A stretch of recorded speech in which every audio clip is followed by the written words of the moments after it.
حضرت خدیجہ عرب کے شریف خاندان کی بہت مالدار خاتون تھی۔ آپ کی شرافت نسبی اور عفت و پاک دامنی کی وجہ سے لوگ آپ کو طاہرہ کے نام سے پکارتے تھے۔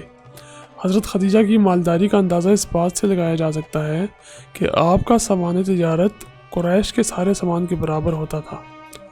جب رسول اللہ صلی اللہ علیہ وآلہ وسلم کی عمر شریف 25 سال کی ہوئی اور کوئی گھر مکہ میں ایسا نہ رہا کہ جس میں آپ کی امانت و دیانت کا چرچا نہ ہوتا ہو، تو حضرت خدیجہ نے آپ کو پیغام بھیجا کہ آپ میرا سامان لے کر شام جائیں تو میں آپ کو معمول سے زیادہ معاوضہ دوں گی۔ آپ صلی اللہ علیہ وآلہ وسلم نے اپنے چچا ابو طالب کی مالی مشکلات کو دیکھا اور پھر اس پیغام کو قبول کیا۔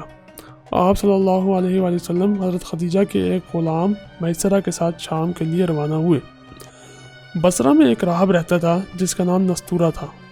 آپ صلی اللہ علیہ وآلہ وسلم جب بصرہ پہنچے تو وہ دیکھ کر آپ کی طرف آیا اور آپ کو دیکھ کر یہ کہا کہ عیسیٰ ابن مریم کے بعد سے لے کر اب تک یہاں آپ کے سوا کوئی نبی نہیں آیا۔ راہب میسرہ سے مخاطب ہوا اور کہا کہ ان کی آنکھوں میں یہ سرخی ہے۔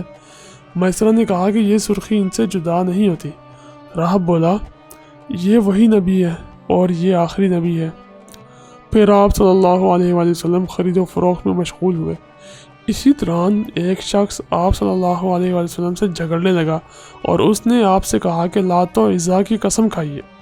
آپ صلی اللہ علیہ وسلم نے فرمایا کہ میں نے کبھی لات و عزیٰ کی قسم نہیں کھائی، اور اگر جب کبھی میرا لات و عزیٰ پر گزر ہوتا ہے تو میں اعراض اور کنارہ کشی کر لیتا ہوں۔ یہ سن کر اس شخص نے کہا کہ بے شک بات تو آپ ہی کی ہے، یعنی آپ صادق اور سچے ہیں، اور آپ ہی وہ شخص ہیں کہ جس کی شان اور صفات کو ہمارے علماء اپنی کتابوں میں لکھا ہوا پاتے ہیں۔ میسرہ کہتے ہیں کہ دوپہر کے وقت جب گرمی کی شدت اپنے عروج کو ہوتی تو میں 2 فرشتوں کو دیکھتا تھا کہ وہ آپ صلی اللہ علیہ وآلہ وسلم پر سایہ کیے ہوئے ہیں۔ جب آپ شام سے واپس آئے تو دوپہر کا وقت تھا اور 2 فرشتے آپ صلی اللہ علیہ وآلہ وسلم پر سایہ کیے ہوئے تھے۔ حضرت خدیجہ نے جب آپ کو دیکھا تو آس پاس کی تمام عورتوں کو بھی دکھایا اور تعجب کرنے لگی۔ میسرہ نے حضرت خدیجہ کو سفر کے تمام حالات و واقعات سنائے اور مال تجارت اور منافع حضرت خدیجہ کے سپرد کیا۔ اس مرتبہ آپ صلی اللہ علیہ وآلہ وسلم کی برکت سے حضرت خدیجہ کو اس قدر منافع ہوا کہ اس سے پہلے کبھی نہ ہوا تھا۔ حضرت خدیجہ نے جتنا معاوضہ مقرر کیا تھا اس سے زیادہ دیا۔ حضرت خدیجہ نے آپ صلی اللہ علیہ وآلہ وسلم کے تمام حالات و واقعات، سفر اور نستورہ راہب کی باتیں اور فرشتوں کا آپ صلی اللہ علیہ وسلم پر سایہ کرنا ورقہ بن نوفل سے جا کر بیان کیا۔ ورقہ نے کہا کہ خدیجہ، اگر یہ واقعات سچے ہیں تو پھر یقیناً محمد اس امت کے نبی ہیں، اور میں خوب جانتا ہوں کہ اس امت میں ایک نبی ہونے والے ہیں جن کا ہم کو انتظار ہے اور ان کا زمانہ قریب ہے۔ ان واقعات کو سن کر حضرت خدیجہ کے دل میں آپ صلی اللہ علیہ وسلم سے نکاح کا شوق پیدا ہوا۔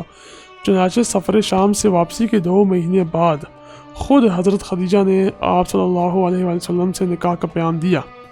آپ صلی اللہ علیہ وآلہ وسلم نے اپنے چچا کے مشورہ سے اس کو قبول فرمایا۔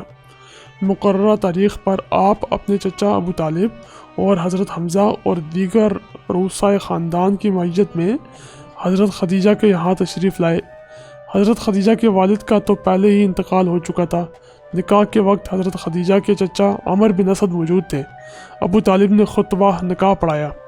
نکاح کے وقت آپ صلی اللہ علیہ وسلم کی عمر مبارک 25 سال تھی، جبکہ حضرت خدیجہ کی عمر شریف 40 سال تھی۔